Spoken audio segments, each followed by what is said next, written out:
Cincinnati Bengals football is back, at least in the training camp version. Let's talk about how Joe Burrow looked in his first training camp practice, the return of T. Higgins, and so much more.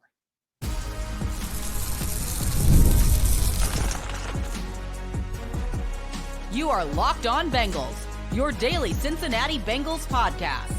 Part of the Locked On Podcast Network, your team every day. What up, Bengals fans, and welcome to another episode of the Locked On Bengals podcast. I'm your host, Jake Lisco. He's your host, James Rapine. Today, we come to you with updates from the Cincinnati Bengals' first practice of training camp for the 2024 season. If you're new, Locked On Bengals is part of the Locked On Podcast Network, covering your team every day. We're on YouTube. We're everywhere you get your podcast. So depending on where you're listening or watching, if you need an audio option, those are out there. If you need a video option, that is on YouTube for you as well. We welcome in all of you that make us your first listen, all the everydayers. Appreciate all of you who make us a daily habit. And if you're new, you can subscribe and join one or both of those groups. Plenty of room on the bandwagon in the Locked On Bengals community that continues to grow. And James, today's episode brought to the folks by Gametime, where you can save $20 off your first purchase of tickets with promo code LOCKEDONNFL. Let's get in to day one of training camp. And of course, all eyes on Joe Burrow. Hard to miss him. That hair really stands out. It is brighter than you could have imagined from the photos. You are not missing Joe Burrow on the practice field without his helmet on. I love it. He looks good. He played well. We'll get into his play in a second, but he looks really good. BJ Hill is going to have to bleach his hair. I think Joe can cover or can pull it off a little bit better than BJ Hill. That's my bold prediction. But basically, Joe revealed that it was a bet with BJ Hill. Also boredom, and we'll see how long the hair stays. Didn't commit to it for the whole season. Joe, I didn't say this to you in the news conference when I asked you that. Keep it for the whole season, my man. Blonde suits you. It might just be me that thinks that, but that's all that matters. So, yeah, Joe was out there. He looked the part as usual, and I thought he practiced pretty well. And, look, we knew he was going to be limited at times throughout camp, and we can discuss what Zach had to say, what Joe had to say after practice about that. But on day one of camp, when you're not sending guys downfield a ton, and he did throw a couple of deep balls still. He was able to connect with Trenton Irwin on one where DJ Turner tipped it up in the air, and it still was able to hit Irwin and overshot T. Higgins. That's the one that I think a lot of people have seen, and it was on a play action pass. But overall, I thought he looked exactly how you'd hope he would look right now, knowing, again, he's still not 100%. We knew that he wouldn't be 100%. Fully clear to 100% are different. He's still feeling out the wrist. Even if the wrist is physically there, that doesn't mean he's fully there to be Joe Burrow, new and improved, the 2024 version. So I still think he's working through some things, but he looked good. Yeah, I think he looked mostly like himself, and he went through everything. And you like that. You like that he was a full participant. We're not seeing these partial participation practices, at least yet. And it sounds like, the possibility for rest days will occur if you listen to what Zach Taylor had to say before practice. But when he's out there, he's going to do everything. And that was the case on Wednesday, throwing to a lot of receivers, and T. Higgins, of course, back as one of those guys. And I was surprised to see the deep stuff on day one. This has been a hallmark of Zach Taylor camps. They generally aren't sending guys down the field early in training camp. And as you said, it wasn't like it was a preponderance of plays or anything like that, but Joe was doing everything that you would expect a quarterback to do for your football team on day one of training camp. You take that as a good sign. He will see how his wrist reacts to that workload over the next couple of weeks. And I think there will be planned off days as well, just if you kind of read between the lines, or you don't even have to necessarily read between the lines. But when you listen to what Zach Taylor had to say about the plan for managing workload for some of his superstar veterans, that does seem to be the plan. But by all accounts, an encouraging day one for Burrow. Varying degrees of encouraging, depending on who you ask. T. Higgins had glowing things to say about Joe Burrow's performance, so he certainly impressed at least some of his audience and of his teammates on Wednesday. Yeah, he looked it's it's another box in a camp in camp. And hopefully I keep this and maintain this mindset. But this year, it just feels different because at least in my head, I'm thinking that they're always thinking about September 8th and how to get the most out of Joe September 8th. And a lot of people are going to be like, oh, well, yeah, duh, that's always the mindset. Yeah, to a degree. But I think Joe, especially going into his first 4 seasons, was like, all right, I want to dominate today. And that's it. I want to dominate today and it's going to make me better. And then I'm going to dominate tomorrow and it's going to make me better. And that was it. That was the mindset. And I think it shifted. Obviously, when you have a severe wrist injury, it should shift, especially to your throwing hand. Like there's reasons behind it. But I think when you're painting the picture of what we hoped day one would look like for Joe Burrow at Bengals training camp, this is pretty much it. Maybe you didn't envision the bleach blonde hair. I did in some other life, certainly that he would have that hair. At the same time, everything else checked from his mindset, approach, the acceptance of knowing that he's not going to practice every single day, throwing deep, knowing that he can throw it without, it wasn't like it was a duck to T.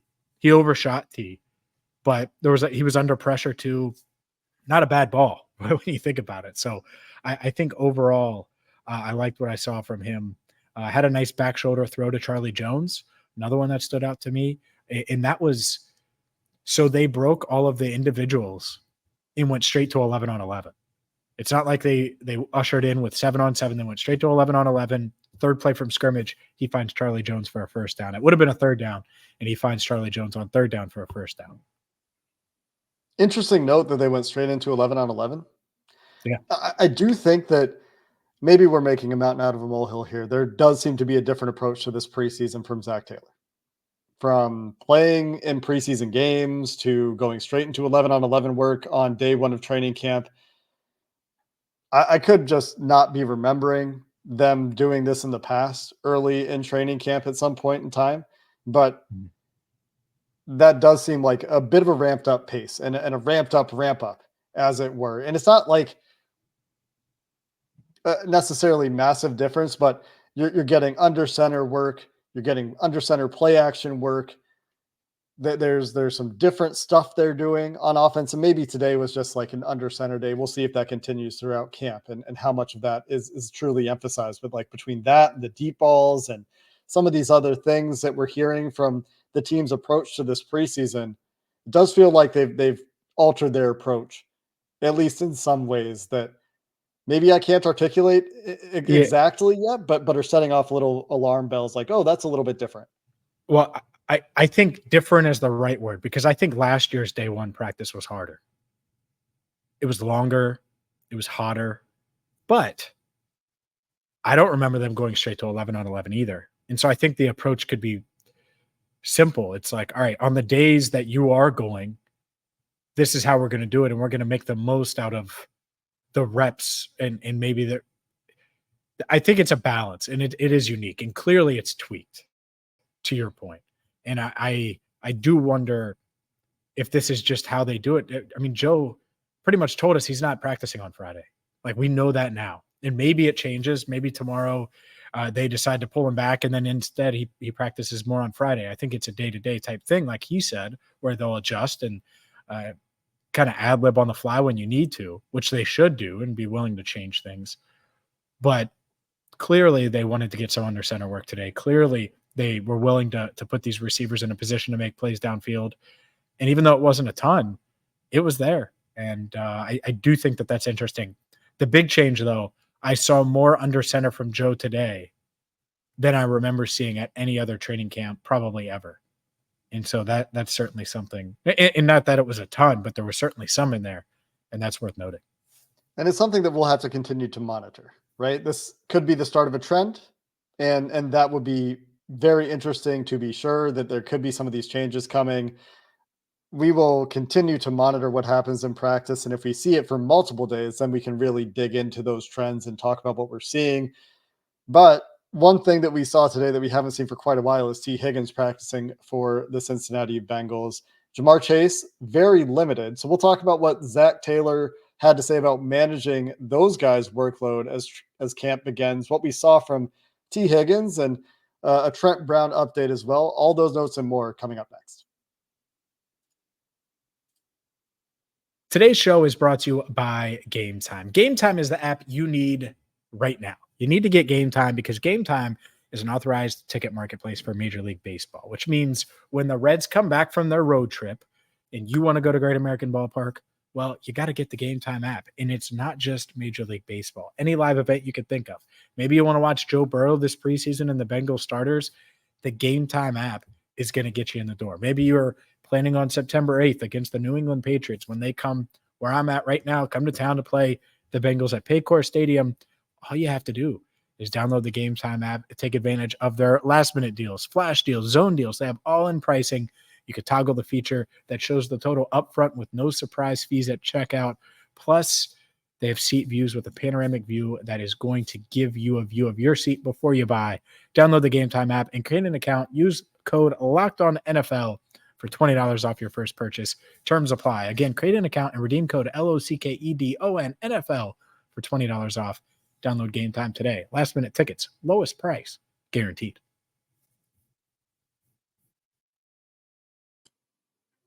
Zach Taylor had some words before practice on his receivers, his star receivers, Jamar Chase and T. Higgins.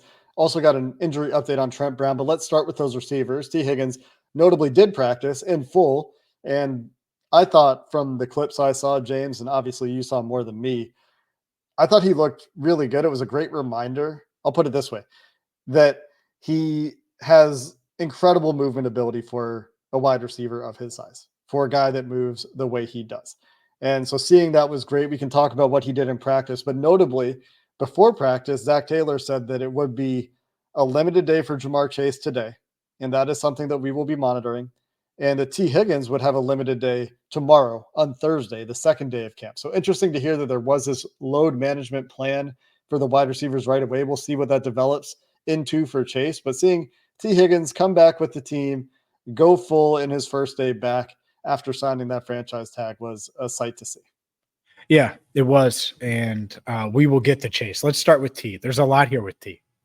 And whether it was the fact that he did run a downfield route there in the one that Joe Burrow overthrew, or some of the nice grabs he made. He made multiple nice catches.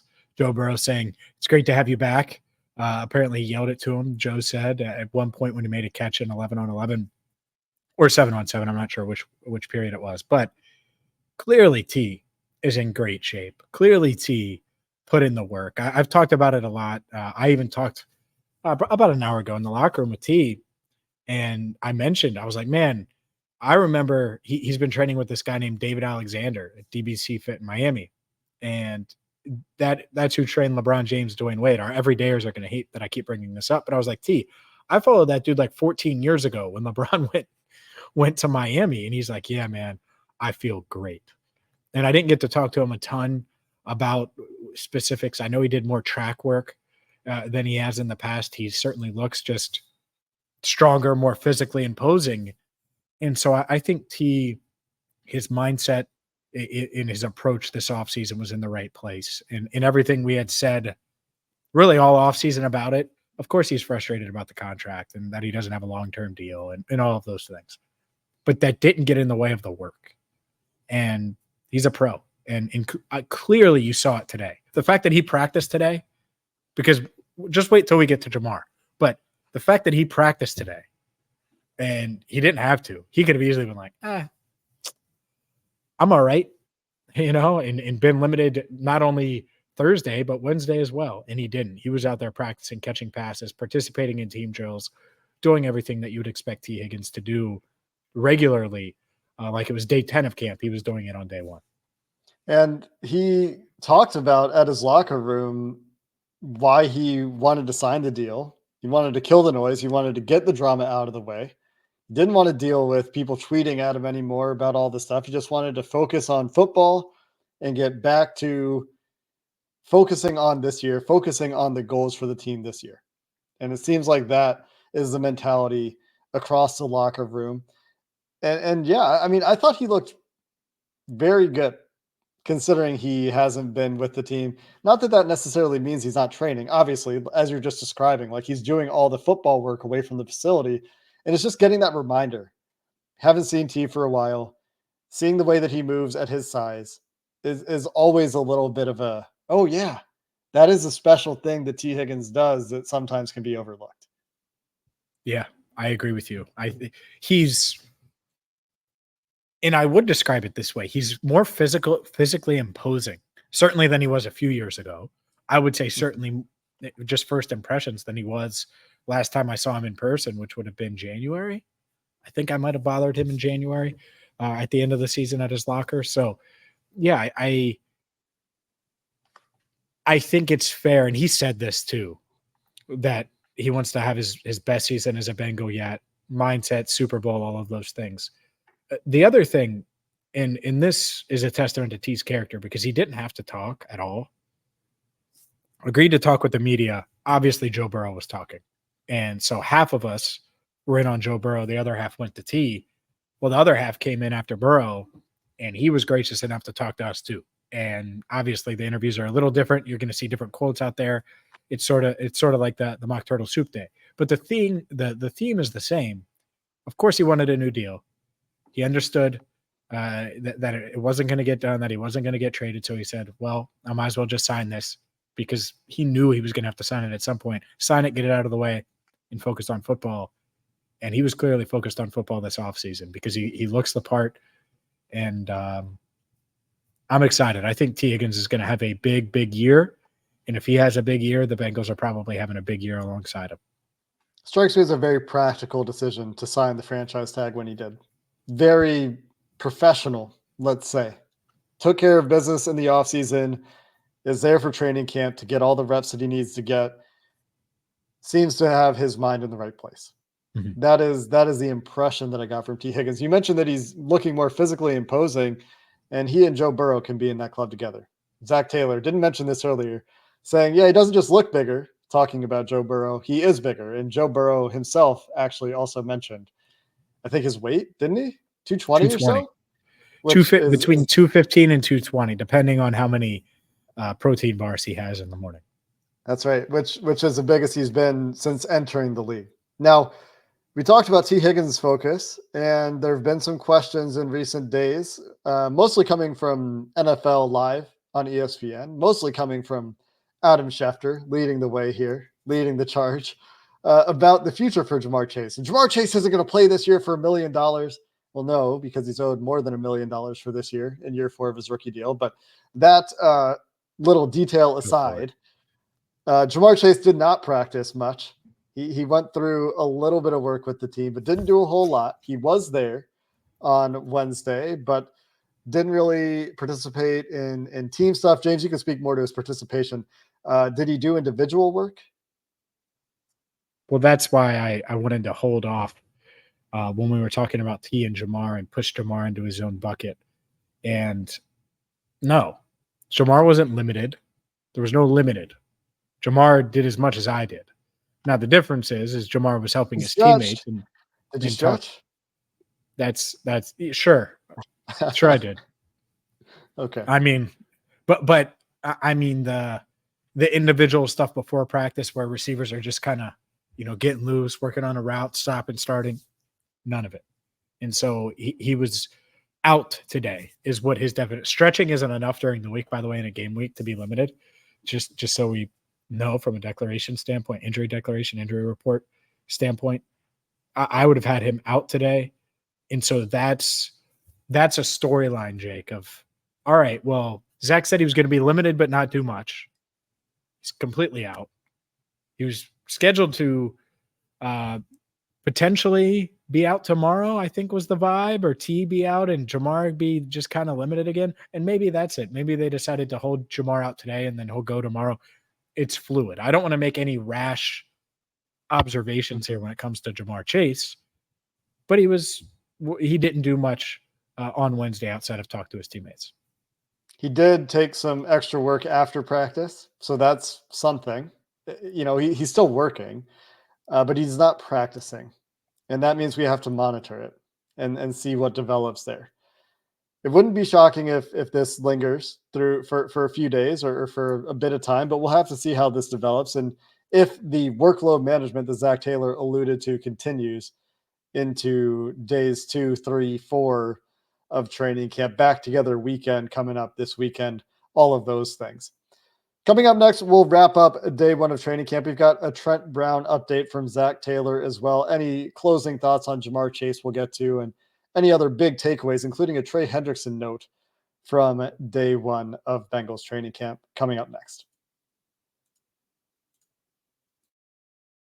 Passion, drive, and patience. The formula for winning championships is also what keeps your ride or die alive. eBay Motors has everything you need to maintain your vehicle and level it up to peak performance, from superchargers, roof racks, exhaust kits, LED headlights, and more. Whether you're into speed, power, or style. I always do that. I always get them backwards there.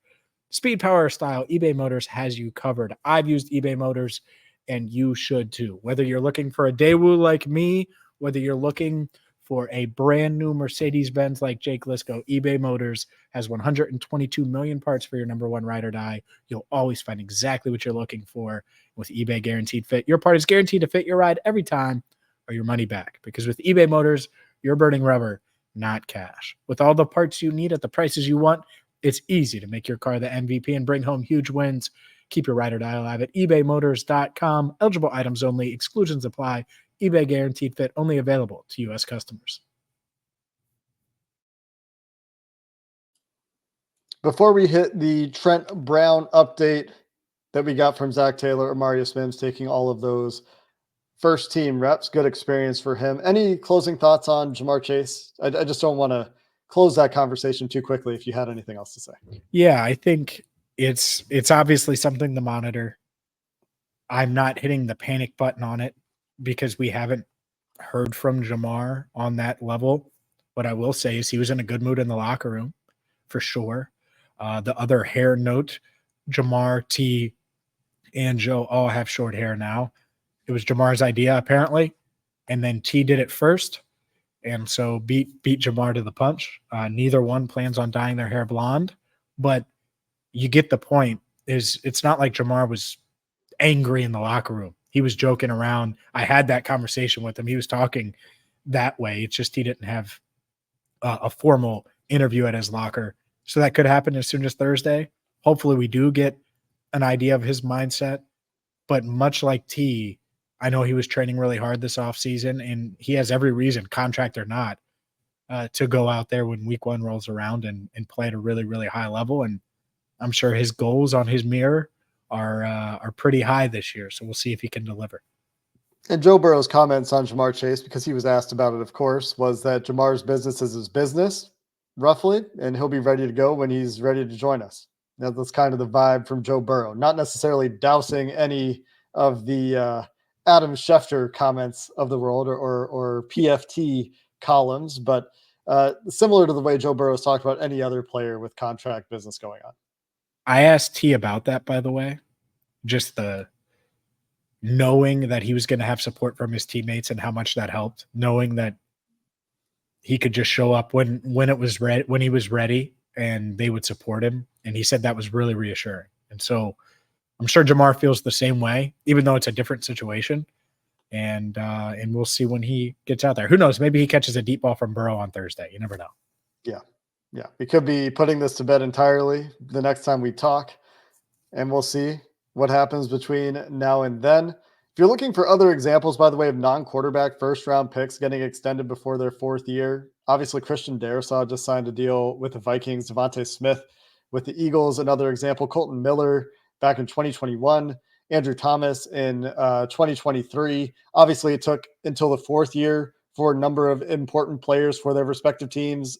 Justin Jefferson, Jair Alexander, Denzel Ward, Nick Bosa, TJ Watt all took until after the 4th year, as some other examples.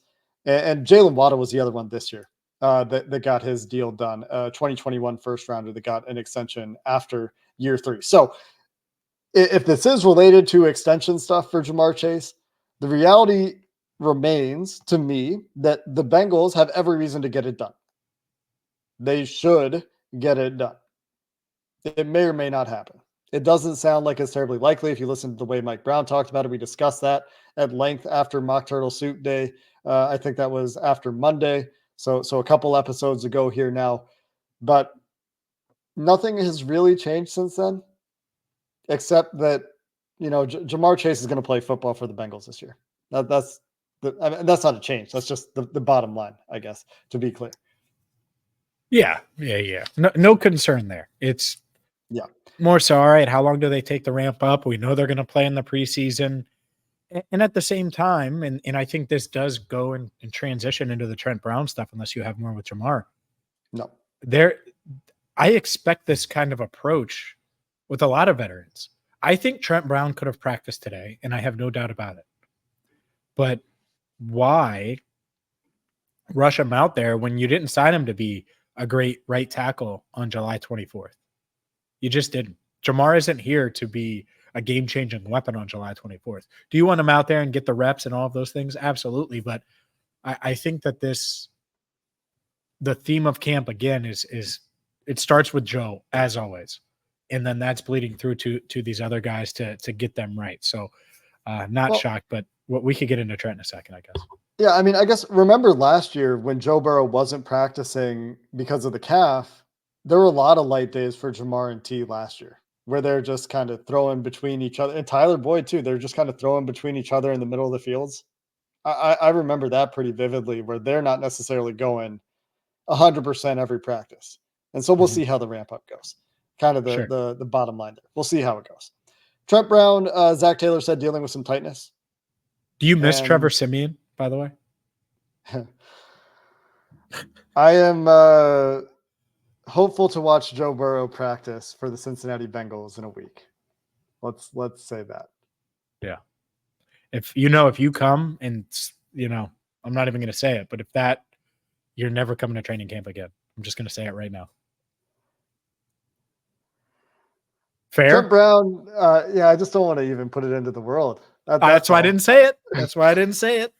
I think that's enough. I think we can just leave it there. All right. Trent Brown dealing with some tight. According to Zach Taylor. Hard to get back on track after that one. Trent Brown. But we'll see how he continues to progress. Is it tightness, James? Do you buy that it's tightness for Trent Brown? What does tightness mean? It means you need to stretch, right? Like, what are we doing? Like, something feels a little fun. Look, I think he gets in here, he starts working with the Bengals some, and he can work. To your point, he's on this list, the NFI list. He can still get work in. He just can't practice. And he did the walkthrough. Yeah. And so getting to learn the scheme and all that stuff, the sets that he's expected to hit him. He'll be fine. There's no reason not to ease him in, especially because Amarius Mims gets valuable reps. Yeah. And you can hopefully keep an often injured Trent Brown as healthy as possible going into week one. I think both things can be true and work together. And again, it's only July 24th.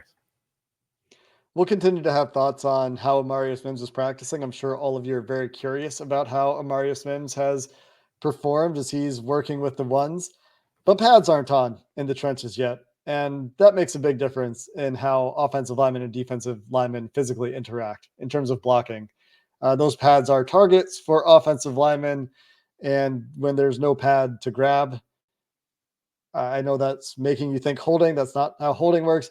It does change the way those matchups play out. That being said, there were a couple of notable wins for the defensive line.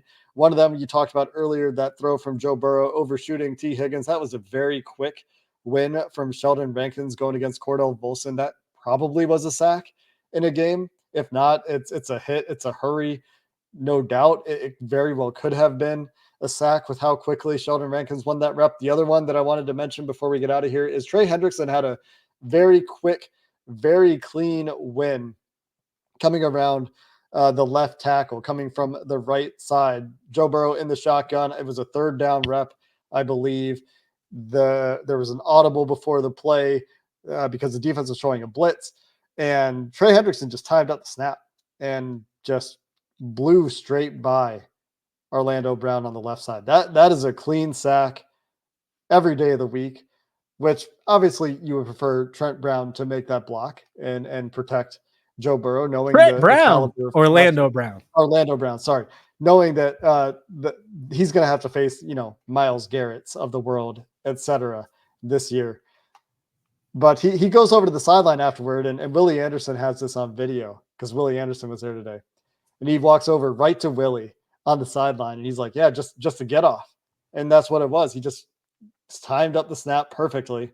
And when Trey does that, that's where you see him just blow by any offensive tackle in the NFL for some quick wins. And Sam Hubbard came over later. Those guys were chopping it up on the sideline. Looks like they were having a pretty fun time. They were feeling themselves after that particular play, after that little drive. That also did feature, to the offensive credit, Chase Brown going for a probable touchdown on a wide zone rep. That was a very impressive rep for him as well.